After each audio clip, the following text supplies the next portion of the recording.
প্রসাদ এখান থেকে পালিয়ে যাবে, দাঁড়াতে পারবে। আমাদের উন্নয়নকে সামনে রেখে আমরা লড়াই করছি। আমাদের মানুষের জন্য মমতা বন্দ্যোপাধ্যায়ের উপহার অপেক্ষা করছে।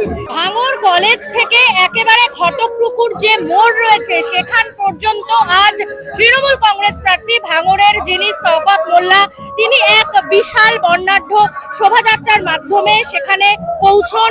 এখানে এই মিছিলে যেরকম মহিলাদের আধিক্য দেখা যাচ্ছে, সেমনি কিন্তু প্রচুর প্রচুর তৃণমূল কংগ্রেসের যারা সমর্থক তারা রয়েছেন।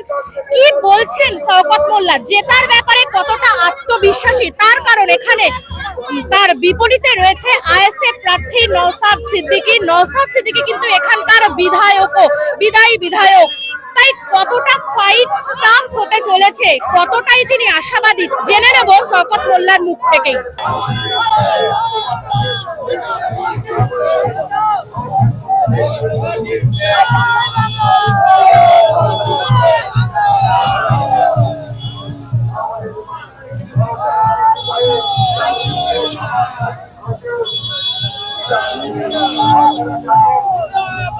দুদিন আগে যে নওশাদ সিদ্দিকী নমিনেশন করতে গেল, নওশাদ সিদ্দিকী বলেছিল যে আগে ভোটার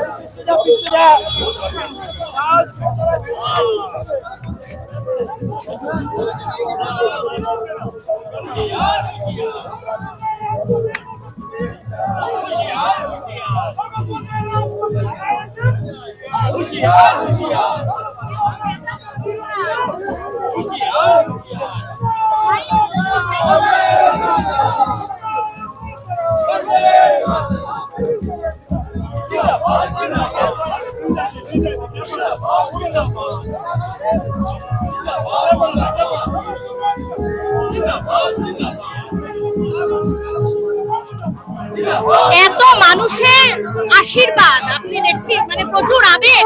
জিতে আসলে ভাঙড়বাসীর জন্য কি করবেন, কারণ আপনি তো ক্যানিং পূর্বের বিধায়ক ছিলেন।